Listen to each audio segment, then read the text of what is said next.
사랑하는 은혜와 진리 장로교회 교우 여러분, 어젯밤도 평안하셨습니까? 오늘도 우리의 삶의 모든 문제를 해결하실 수 있는 권위와 능력을 가지신 하나님의 아들 예수 그리스도를 믿음으로 고백하며 그 능력을 힘입어 살아가는 저와 여러분이 되시기를 주님의 이름으로 축원합니다. 오늘 새벽에 만나 본문은 요한복음 6장입니다.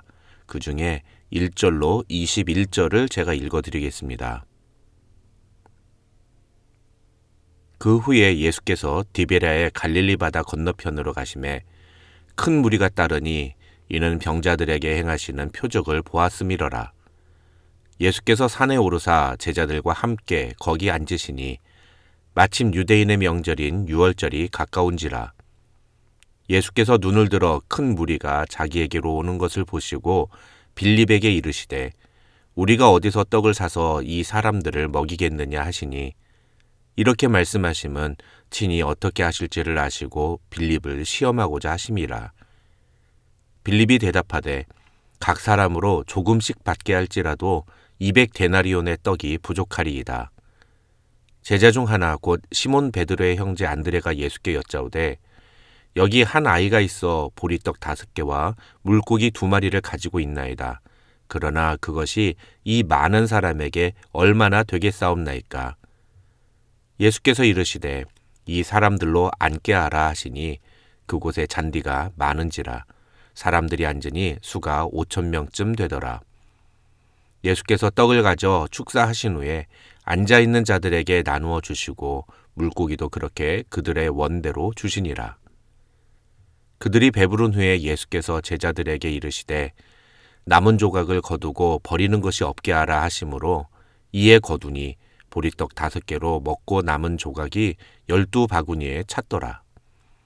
그 사람들이 예수께서 행하신 이 표적을 보고 말하되 이는 참으로 세상에 오실 그 선지자라 하더라. 그러므로 예수께서 그들이 와서 자기를 억지로 붙들어 임금으로 삼으려는 줄 아시고 다시 혼자 산으로 떠나가시니라. 저물매 제자들이 바다에 내려가서 배를 타고 바다를 건너 가버나움으로 가는데 이미 어두웠고 예수는 아직 그들에게 오시지 아니하셨더니 큰 바람이 불어 파도가 일어나더라. 제자들이 노를 저어 10여리쯤 가다가 예수께서 바다 위로 걸어 배에 가까이 오심을 보고 두려워하거늘 이르시되 내니 두려워하지 말라 하신대 이에 기뻐서 배로 영접하니 배는 곧 그들이 가려던 땅에 이르렀더라. 오늘 본문인 요한복음 6장에는 2개의 표적이 기록되어 있습니다. 하나는 5절부터 15절에 기록된 오병이어 기적이고 다른 하나는 16절부터 21절에 기록된 무리를 걸으신 표적입니다. 그 다음 22절부터 71절에는 예수께서 그의 제자들 그리고 유대인들에게 하시는 말씀이 기록되어 있습니다.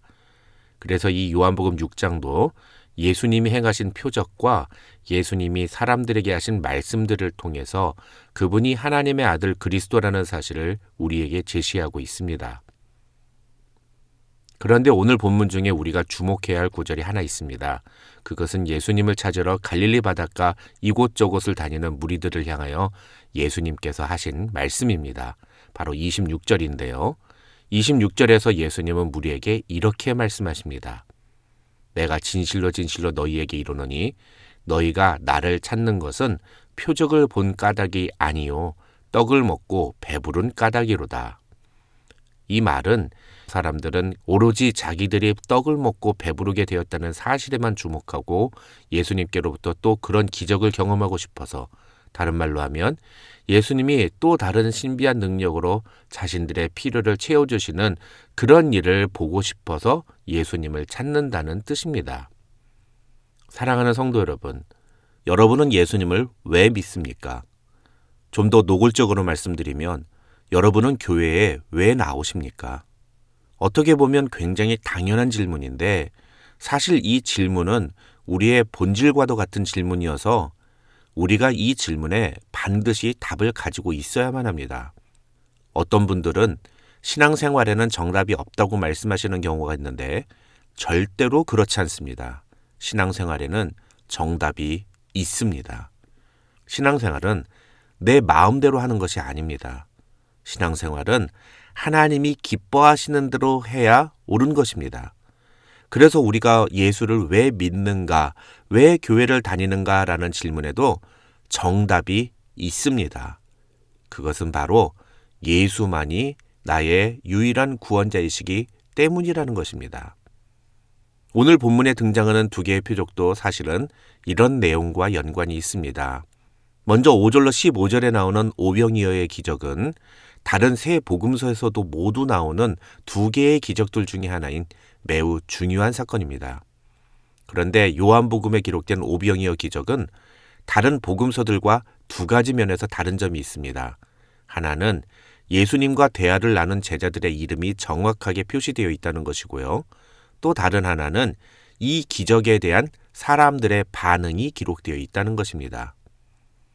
5절을 보면 예수님은 빌립에게 우리가 어디서 떡을 사서 이 사람들을 먹이겠느냐고 물으십니다. 그런데 6절에서 요한은 예수님이 왜 빌립에게 이런 질문을 하셨는지 그 이유를 기록합니다. 요한은 예수님이 빌립을 시험하고자 하심이라고 말합니다.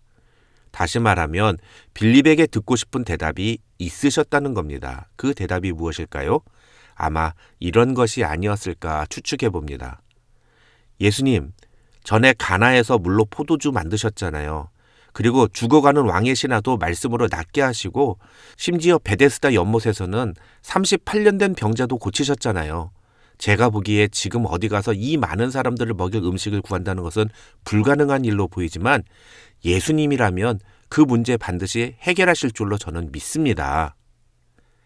그런데 안타까운 건 빌립은 그렇게 대답하지 않았다는 것입니다. 빌립은 오답을 예수님께 제출한 것입니다. 예수님은 오늘 빌립에게 물으셨던 것처럼 우리에게도 믿음을 시험하실 수 있습니다. 우리는 그 시험에 정답을 제출해야 합니다. 그 정답의 힌트는 예수님이 누구이신지를 정확하게 아는 것입니다.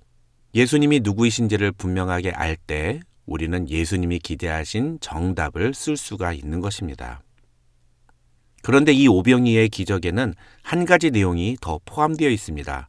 바로 이 기적을 경험한 후에 당시 그 자리에 있었던 사람들이 보여준 반응입니다. 14절과 15절을 보면 그들은 예수님이 행하신 이 표적을 보고는 예수님을 향하여 이는 참으로 세상에 오실 선지자라고 생각했다고 요한은 말합니다. 이 선지자는 말라기 4장 5절에서 하나님이 보내시겠다고 약속하신 엘리야 선지자를 의미합니다. 유대인들은 구약 성경에 기록된 이 엘리야 선지자가 오셔서 자신들을 로마의 압제에서 해방시키고 구원할 것이라고 믿었습니다. 그들은 이분이라면 우리의 삶의 문제를 해결해 주실 수 있을 것이라고 생각했습니다. 예수님을 그런 선지자로 인정한 것까지는 좋았습니다. 그러나 그들의 생각도 역시 정답은 아니었습니다. 왜냐하면 그들은 예수님을 하나님의 아들이 아닌 인간으로 이해했기 때문입니다. 그래서 예수님을 억지로 붙들어 임금으로 삼으려고 했다고 요한은 말합니다. 오병이어 기적 다음에 기록된 예수님이 무리를 걸으신 기적의 사건도 같은 맥락으로 이해해야 합니다. 무리를 걸으신 그것도 큰 바람이 불어서 파도가 치는 갈릴리 바다 위를 걸어오신 것은 자신이 중력의 법칙조차 초월하시는 이 온 우주의 질서를 만드신 하나님의 아들이라는 사실을 제자들에게 보여주신 기적이었습니다. 그렇다면 그 큰 파도를 뚫고 무리를 걸어오시는 예수님을 보면서 제자들은 어떻게 반응해야 옳았을까요? 우와, 예수님 오신다. 우리끼리 파도 때문에 고생하면서 죽는 줄 알았는데 이제 살았다. 이런 반응이 나와야 정상이 아닌가요? 그런데 19절을 보시면 제자들은 예수께서 바다 위로 걸어서 배에 가까이 오심을 보고 두려워했다고 성경은 기록합니다. 마태복음 14장 26절을 보면 무리를 걸어오시는 예수님을 보고 제자들이 두려워한 이유는 예수님을 유령 또는 귀신이라고 착각했기 때문이라고 성경은 말합니다. 방금 전에 오병이어 기적을 두 눈으로 똑똑히 본 제자들이었습니다.